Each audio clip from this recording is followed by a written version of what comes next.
Birinchi iqtibosimiz Marvel kinosidan, Thanosdan.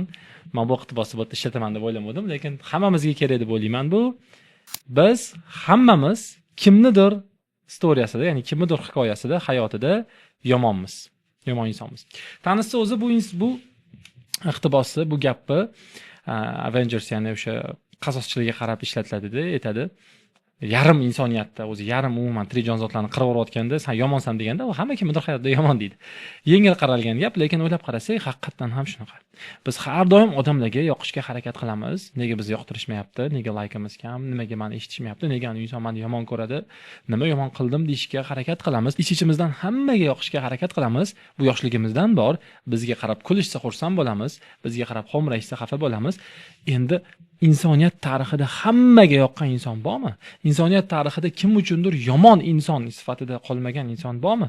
Eng yaxshilarni olamiz tarixdagi. Eng yaxshilarni, ular ham kim uchundir dushman bo'lgan. Kim uchundir bu yomon inson, yovuz inson bo'lib qolgan tarixda.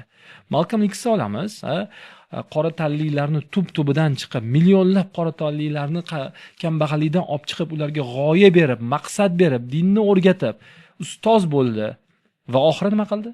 O'ldirib ketishdi uni. Ya'ni gapirib turgan joyda, yaxshilikka chorlayotgan paytda, "Ho'y insonlar, o'qinglar, ilm olinglar, bir-biringlar bilan urushni to'xtatinglar, biz birlashaylik" degan joyda otib ketishdi. Malcolm X'ni, yaxshilikka chorlab turgan insonni, hech kimga qarshi men kuch ishlatmayman degan insonni, yoki o'zini birodarlari Kennedyni otib ketishdi. "Ho'y, urushni to'xtataylik, sovetlar bilan birlashaylik. Nega biz bir-birimiz bilan urushishimiz kerak? Nega biz pulni yadro bombalariga sarflashimiz kerak?" degan joyda o'zini yonidagi insonlari o'sha paytda elitasi shunday o'ldirib yuborishdi. Demak, ularni ko'rdi, u ko'zida yovuz bo'lgan, ularning maqsadiga teskari bo'lgan. Yoki Abu Hanifani oladigan bo'lsak, bizning mazhab boshimiz, qozi bo'lasan deydi. Yo'q, men ilm bilan yuraman deganda, yo'q, qozi bo'lasan deydi. Yo bo'lmasam darralimiz deydi. Darralab yoshlari o'tgan paytda, ya'ni qarib qolgan paytlarida o'ldirishdi darrani orqasidan. Bu inson eng yaxshi insonlardan emasmidi?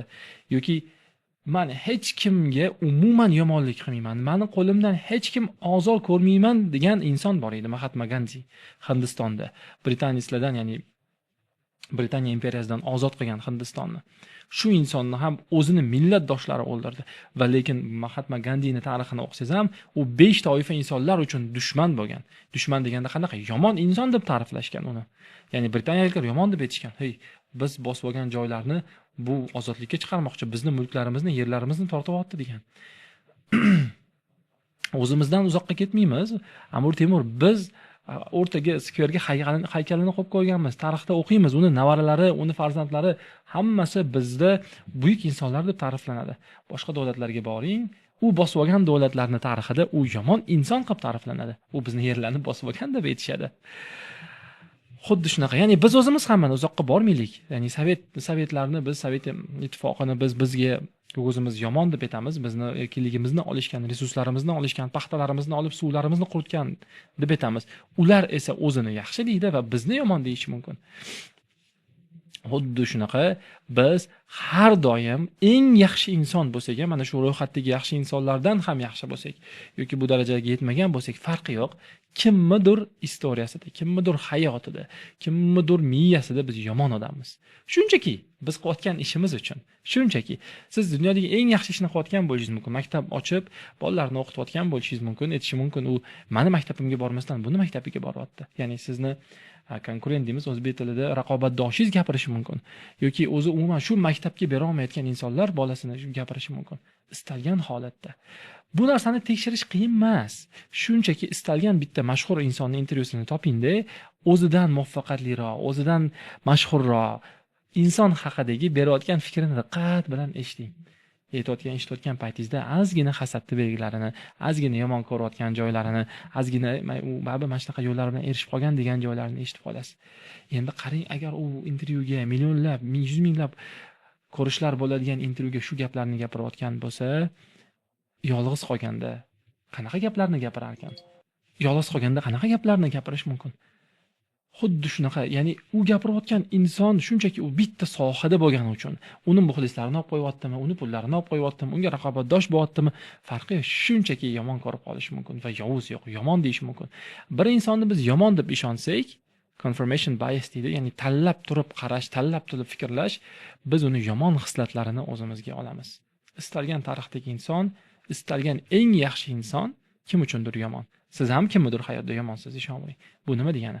Hammaga yoqishga harakat qilmang. Iloji yo'q. Hammaga yoqishga harakat qilmoqchi bo'lsangiz, 200lamachi bo'lib qolasiz. Siz shunchaki o'zingizni prinsiplaringizni biling, o'zingizni yo'lingizni toping, nimani to'g'ri deb bilasiz, haqqiy yo'lda toping-da, ana shu yo'lda qattim turing.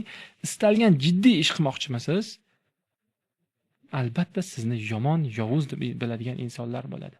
Bu yomon ish qilyapti, bu noto'g'ri ish qilyapti deyotgan, buni ishi noto'g'ri, bu meni dushmanim deydigan insonlar albatta bo'ladi. Boshqa iloji yo'q.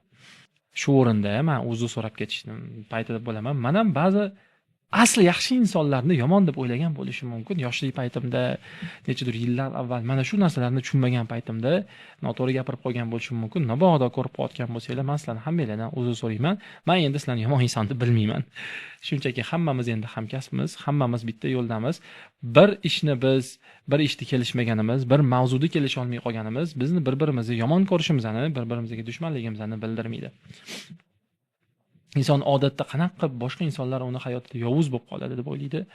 Qachonki u o'zini borliqqa markazi deb ko'rishni boshlasa.